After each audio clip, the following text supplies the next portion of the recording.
जी तो अस्सलामु अलैकुम। उम्मीद है तमाम नाजरीन खैरियत से होंगे। अरसा कदीम से हम कुछ पुरअसरार सवालों के बारे में जानने की कोशिश करते रहे हैं, जिनमें से हमें बाद सवालों का जवाब नावलों, किताबों और बुजुर्गों से मिला, मगर हम इन कहानियों को मन घड़त कहानियां और अफसाना समझकर इन बातों पर यकीन नहीं करते। इन सवालों में से एक सवाल ये कि इंसान और जिन्नात दो मुख्तलिफ मखलूक जो इब्तदा से ही एक दूसरे के शदीद दुश्मन और मुखालिफ हैं। एक को मिट्टी से जबकि दूसरे को आग से बनाया गया है। लेकिन सवाल ये है कि क्या आतिश और मिट्टी का मिलाप मुमकिन है? क्या जिन और इंसान आपस में शादी कर सकते हैं?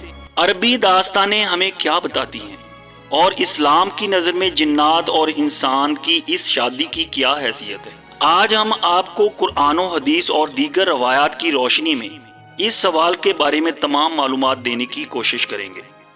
अल्लाह तबारक व ताला ने इस कायनात में बेशुमार आलम और मखलूकात को पैदा किया, लेकिन इस दुनिया में दो ऐसी मखलूक हैं जिनकी हदायत के लिए अल्लाह ने पैगंबरों और रसूलों को मबऊस किया। इन्हें अल्लाह ने अक्ल और समझ अता की और सही व गलत में चुनाव का इख्तियार भी दिया।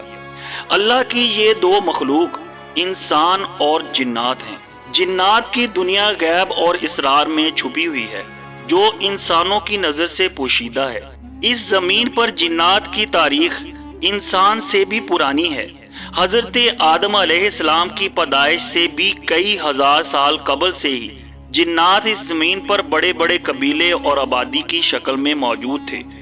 लेकिन जब अल्लाह तबारक व तआला ने दुनिया में इंसान को पैदा करने का फैसला किया तो फरिश्तों के जरिए से जिन्नात को मुख्तलिफ जजीरों, वीरानों और पहाड़ों में कैद कर दिया। कौम जिन्नात में भी इंसानों की तरह मर्द और औरत जिन होते हैं और ये आपस में शादी करके अपनी नस्ल आगे बढ़ाते हैं। जिन्नात इंसानों की तरह आपस में इश्क व मोहब्बत, जनाकारी, फहाशी, हर नेको बद अमल करने की सलाहियत रखते हैं। अल्लाह तबारक व तआला ने कुरान करीम में इरशाद फरमाया कि इन नेमतों में नीची निगाह वाली हूरें हैं जिन्हें जन्नतियों से पहले ना किसी इंसान ने हाथ लगाया होगा ना किसी जिन ने।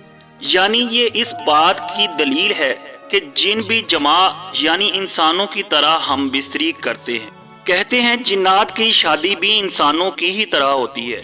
इनकी शादी में भी डोल, गाना बजाना और रक्स होता है।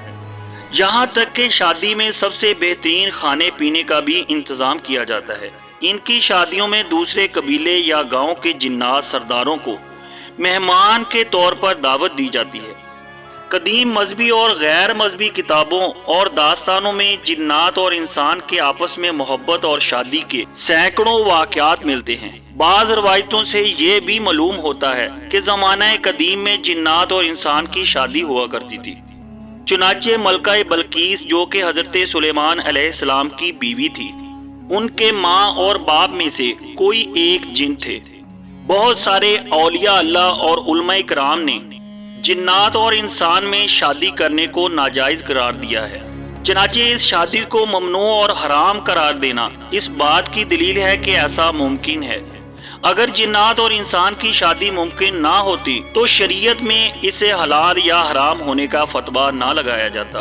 अब यहाँ सवाल ये उठता है कि जिन्नात आतिशी मखलूक है जबकि इंसान खाकी व आबी मखलूक है, तो आग और पानी का मिलाप फिर कैसे मुमकिन है? और इस मिलाप के नतीजे में औलाद का होना खिलाफे अक्लो शऊर नजर आता है। इब्ने असाकर में एक रवायत मौजूद है जिसके मुताबिक एक दिन रसूल अल्लाह सल्लल्लाहु अलैहि वसल्लम की महफिल में काहिन और पेश गोइयां बताने वालों का जिक्र छिड़ा और इस सिलसिले में लोग अपने चश्मदीद वाक़यात व हालात बयान करने लगे। इब्ने कैस ने बताया कि मुझे भी इस सिलसिले में एक अजीब इत्तफाक पेश आया। अय्यामे जाहलियत में मेरे पास एक लौंडी थी जिसका नाम खलसा था। इस लौंडी ने एक रोज हमें बताया कि इन दिनों मुझ पर अजीब हालत गुजर रही है और मैं डरती हूँ कि तुम मुझे पर बदकारी और हरामकारी का इल्ज़ाम ना लगा दो। सूरत हाल ये है कि हर रोज एक स्याह फाम वजूद मुझसे हम बिस्तर होता है। चुनाचे चंद माह बाद वो लौंडी हामला हो गई। پھر وقت مقررہ پر اس نے ایک بچہ جنا جس کے کان کتے کی طرح تھے اور اس کی شکل بھی عام انسانوں کی طرح نہیں تھی۔ جب وہ کچھ بڑا ہوا کہانوں کی طرح باتیں کرنے لگا اور لوگوں کو آئندہ کے واقعات اور غیب کی خبریں بتاتا تھا۔ آخر ایک روز وہ خاموش ہو گیا، لوگوں کے بے حد اصرار پر بھی کچھ نہیں بتاتا تھا۔ پھر ایک دن اس نے کہا کہ مجھے ایک کمرے میں 3 دن کے لیے بند کر دو، لہٰذا ایسا ہی کیا گیا۔ 3 روز بعد اسے کمرے سے نکالا گیا تو اس نے ہمیں یہ خبر دی کہ آخری نبی مکہ مکرمہ میں مبعوث ہو چکے ہیں اور میری زبان بند کر دی گئی ہے، اب میں تمہیں غیب کی کوئی خبر نہیں بتا سکتا۔ اس کے بعد وہ زمین پر لیٹ گیا اور وہیں مر گیا۔ اس واقعہ کو مختلف روایتوں میں رد و بدل کے ساتھ نقل کیا گیا ہے، اور بعض روایتوں میں یہ بھی اضافہ موجود ہے کہ نبی کریم صلی اللہ علیہ وسلم نے اس واقعہ کی تصدیق فرمائی۔ اسی طرح امام دارمی نے اپنی کتاب اکتبا السنن میں ایک واقعہ لکھا ہے جس کے مطابق قبیلہ بخیل کے ایک شخص نے روایت کیا کہ ایک جن ہمارے قبیلے کی ایک لڑکی پر عاشق ہو گیا اور ہمارے پاس اس کی شادی کا پیغام بھیجا۔ اس نے کہا مجھے پسند نہیں کہ میں اسے حرام طریقے سے استعمال کروں۔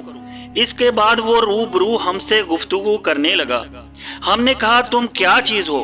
اس نے کہا تم جیسی مخلوق ہیں، تمہاری طرح ہمارے بھی قبیلے ہیں۔